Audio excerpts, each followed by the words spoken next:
What's up, guys? Welcome back to Newswave. So there's been a lot of talk over the last 24 hours about this legendary Nintendo Switch 4K system. After Bloomberg posted their article and Nintendo refuted it immediately, I made a video, but I figured there'd be more developments in this story, and there has been. We have another outlet with their own source, as well as a couple of patents that went public in a very timely manner, and we're going to go over all of that here today. Also, we're going to be talking about Sony making a big move yesterday, announcing an acquisition that I think we all saw coming, and we're also going to be talking about the Grand Theft Auto Trilogy remasters that had been rumored for a bit, but now they've popped up online, and it appears they could be getting announced anytime now. Guys, if you enjoy these videos, make sure that like button helps out a ton, and if new here to the Spawn Wave channel, make sure you subscribe down below and ring that notification bell so you can keep up to date with all the uploads here on the channel. And we're going to start today with Monster Hunter Rise. Specifically, though, Monster Hunter Rise on PC. As Tokyo Game Show is off and rolling now, they did have an announcement around that version of the game with a brand new trailer. You can see that here.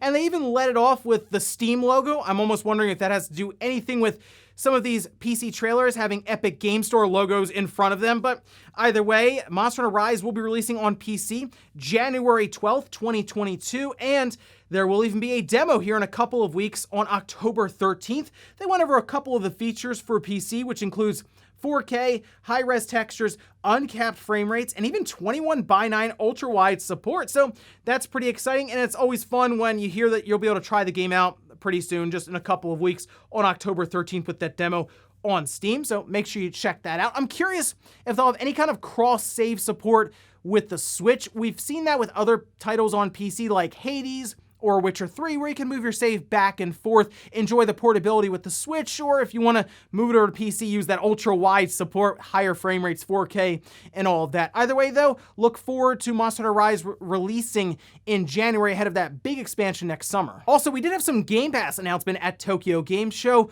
one of which I feel like a lot of people assumed would have already happened when the game released, since Microsoft had a ton of marketing next to it, but it looks like that is happening now. We can see this over on Eurogamer, where they say Scarlett Nexus coming to Xbox Game Pass today. It is there. If you want to go check it out, you should. I think Scarlett Nexus is an awesome game. It just got kind of overlooked, and I feel like the sales didn't do that well for Bandai. Oh, also, it appears that Astria Ascending is part of Game Pass right now. It just launched into the service, and that's a game I've been keeping my eye on. I like the art style. It's a JRPG, so yeah, I'll just go ahead and download that one. But back to Scarlett Nexus, it does appear that the sales weren't great for it, just from what we can see from the outside with the NPD charts and in Japan with things like Famitsu Sales. Remember, Bandai wants this to be a big deal. They want to try to build on top of this series going forward with all types of media, and it's going to be difficult if it's not even able to get the first game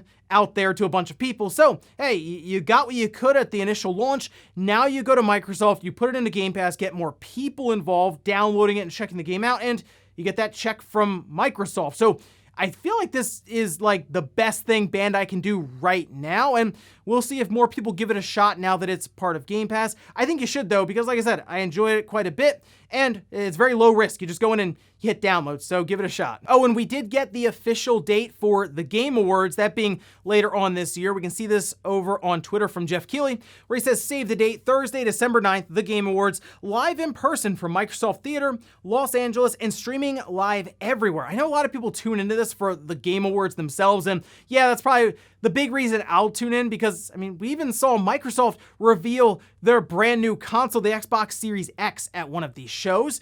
But I am curious about Game of the Year, because I'm looking at this past year of games.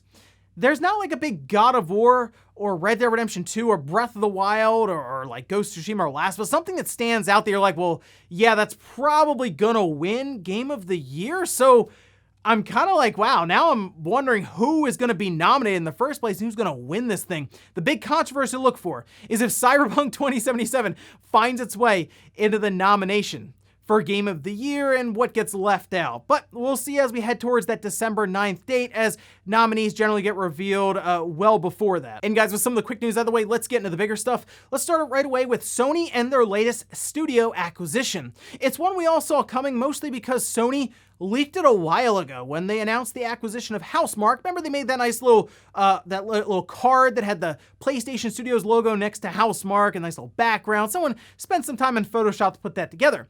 Well, after they tweeted that out, Sony Japan then tweeted the same thing out, but with Bluepoint's logo there, and everyone was like, oh, cool, I guess they're acquiring Bluepoint. They pulled it down, and they kind of moved along, and we've all just been sort of waiting for Sony to make this one official, and they have. We can see this over on PlayStation blog, where they say, welcoming Bluepoint Games to the PlayStation Studios family.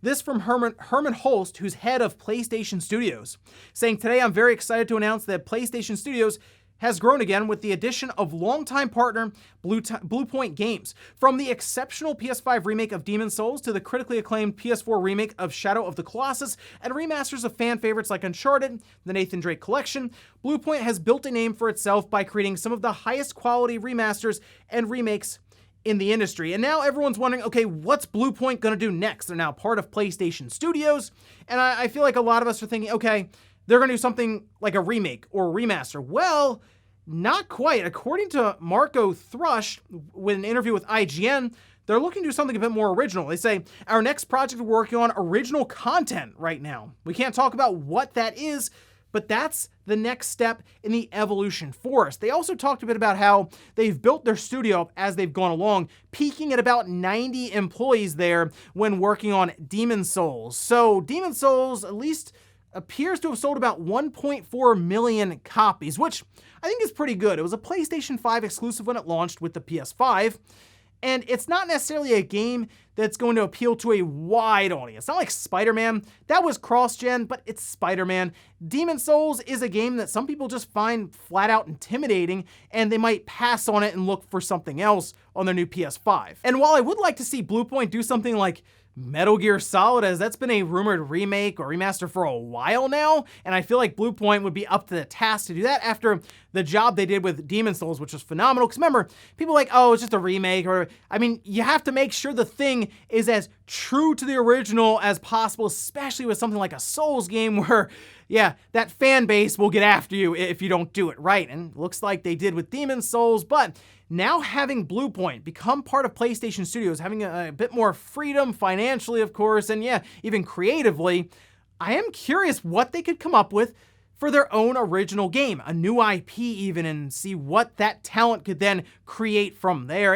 It sounds like we're not going to see it for a long time, and this is just, once again, Sony making things official, bringing them into the PlayStation Studio family, which they've been working alongside of Bluepoint for a while, and this is what Sony does. They'll kind of work with a studio for a bit on several projects in that second-party capacity, and then eventually, if everything seems compatible and they're fine working with them, they will bring that studio in as part of their first-party development family, if you will, and then they'll move along from there with possibly an original brand new IP. So exciting stuff here for the future of Bluepoint Games, and I guess in a couple of years, we'll see what they have for us. Next up, let's talk about the fabled Nintendo Switch 4K system. It's been talked about since the Switch came out, but it keeps coming back around, and after Bloomberg posted their report on it, Nintendo publicly on Twitter, obviously speaking with investors ahead of this Switch OLED model releasing, wanted to let everyone know that the report's just inaccurate. Don't even pay attention to it. And it looks like Kotaku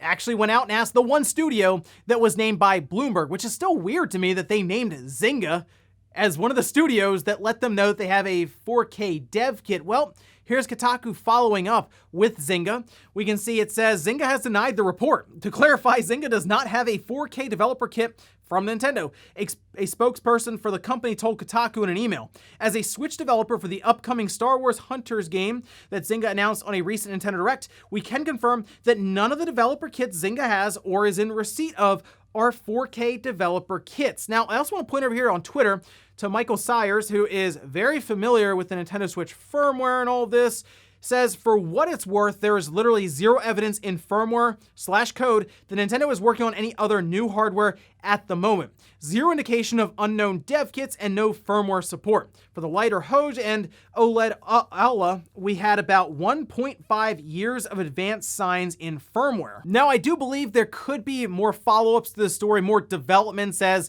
I mean, apparently there are, according to Bloomberg, 11 other studios that have 4K dev kits, but the one they named came back and said, yeah, we don't have a 4K dev kit, although, let's be real, they're under, most likely if they do, a non-disclosure agreement from Nintendo, so it's not like they're gonna email Kotaku back and be like, yeah, Do you want to see pictures of it? Like, it's right here next to the computer I'm typing this email out on. No, they're going to pretend like they don't have it. So maybe through more anonymous sourcing from places like Eurogamer, for example, as they look into this, who knows? Maybe they could find out that there really are 4K dev kits out there somewhere and just work to back up Bloomberg's report a bit more. I will say right now, it's not looking great for Bloomberg, except there was something interesting that happened yesterday that people noticed.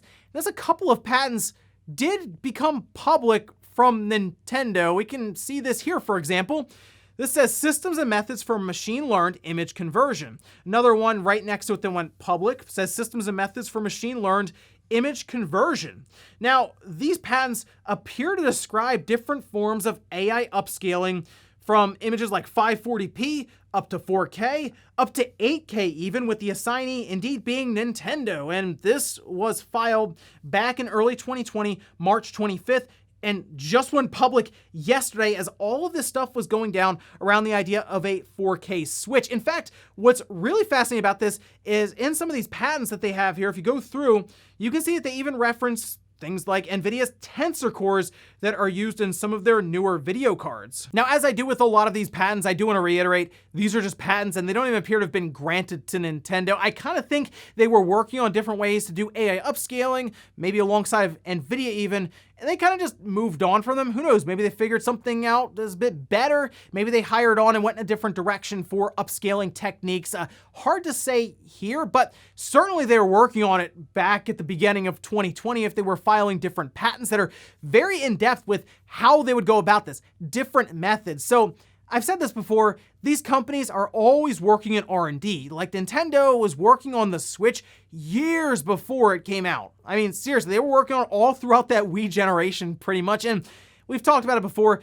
The Wii U seemed to be like this half-step measure towards the eventual vision that we have now with the Switch being the hybrid model. So that's not too surprising. But yeah, typically these companies will consistently work on new ideas, and of course, new hardware. So to hear them working on that isn't surprising.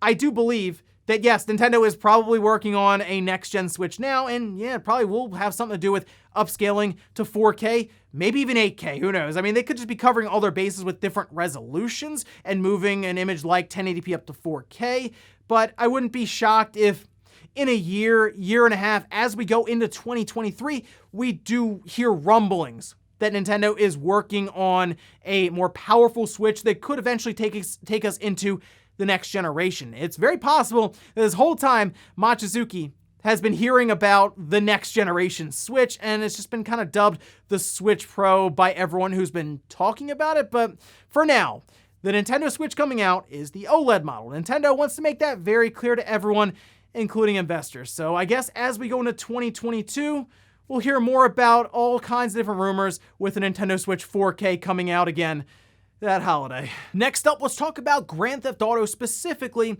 Grand Theft Auto 3, Vice City, and San Andreas. That was part of the rumor that was going around a little while ago about Rockstar and Take-Two doing a full remake or remaster of these games and packaging them together in a trilogy.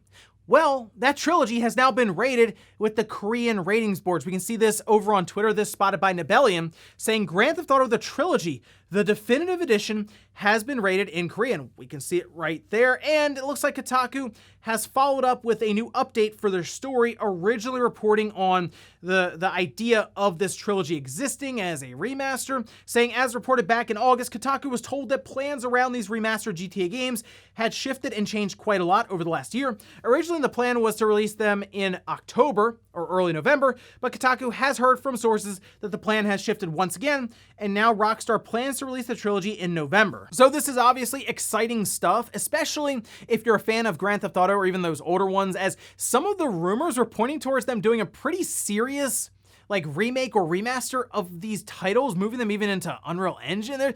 There's been a lot going around about this, so I'm trying to keep my expectations in check for this trilogy that has now been rated by the Korean ratings boards. It's going to be fun to see this get revealed, as now that it's rated, I feel better about them existing in the first place. If it is coming out in November, as Kotaku says, things are shifting around, and yeah, I believe that right now with how remote work and just release dates in general are moving all over the place, behind the scenes, some that haven't even been announced shifting around. So to hear that we could be looking at the Grand Theft Auto Trilogy remaster being released in November, I assume we're getting close to its announcement. Like, it's been rated now. We'll start to see more ratings, by the way, pop up. Remember what happened with that Castlevania Advanced Collection as we got closer and closer to its reveal and then release on the same day?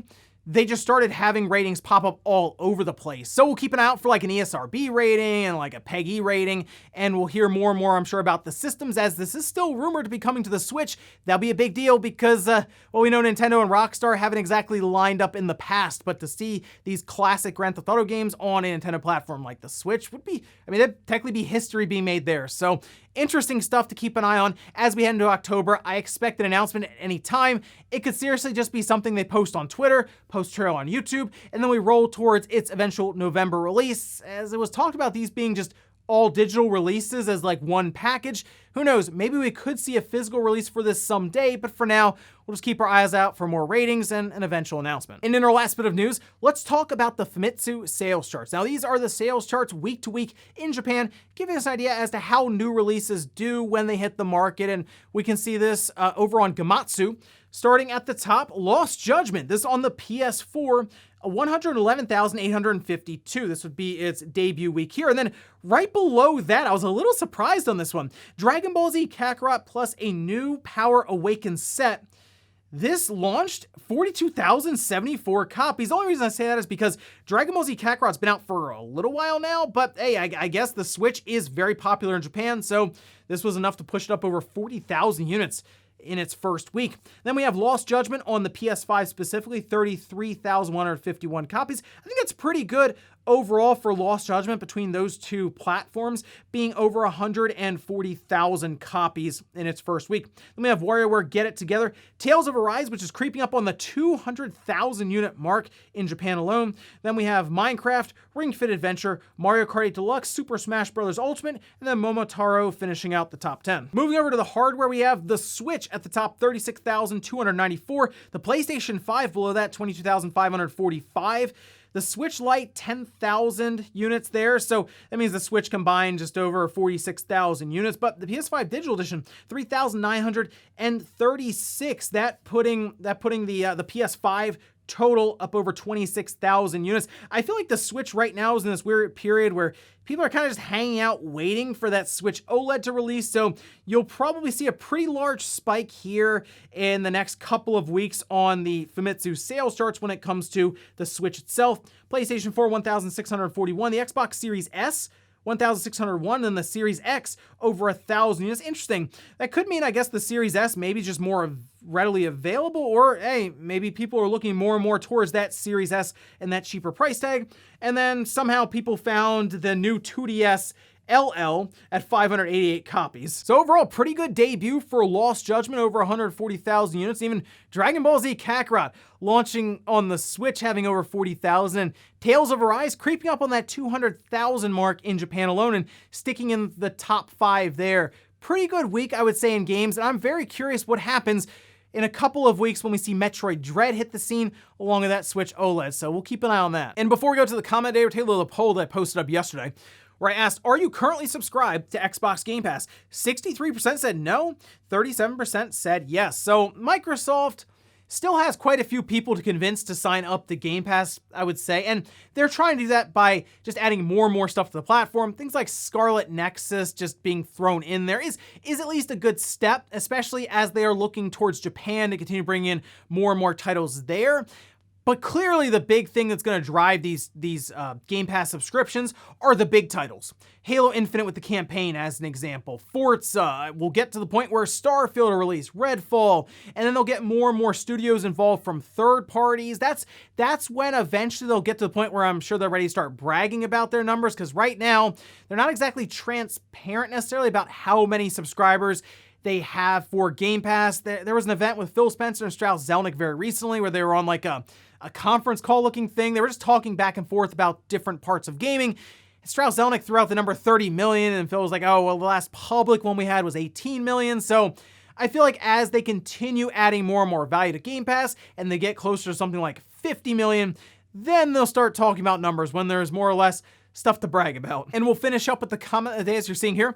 This is from Jack saying, Spawnwave starting to sweat, seeing everyone tear down the SWOLED before him. Everyone's just getting this Switch OLED. It might as well just be out now, because every day on Twitter, I see more and more people posting pictures of them just holding up the box with this new Switch OLED system. This thing just leaked all over the place. I don't know. Like, I saw Wood at Beat 'em Ups post a picture of him with one. Bob Wolfden has one. So I don't know. There must be a spot where just Switch OLEDs are being given out left and right. But either way, next Friday, I'll be doing, I'm sure, an unboxing and teardown throughout that weekend. And we'll see what the Switch OLED is all about on release day. And ladies and gentlemen, that's going to do here for Newswave. If you enjoyed this video, guys, hit that like button, really helps out. If not, hit the dislike. Leave comments down below about everything we talked about here. Today, this whole legendary Nintendo Switch 4K system, the situation that's been exploding around Bloomberg and Nintendo and now Zynga, and let me know your thoughts around that whole thing. And then what about Sony and their latest acquisition of Bluepoint? Are you disappointed that it sounds like they're moving away from remakes and remasters and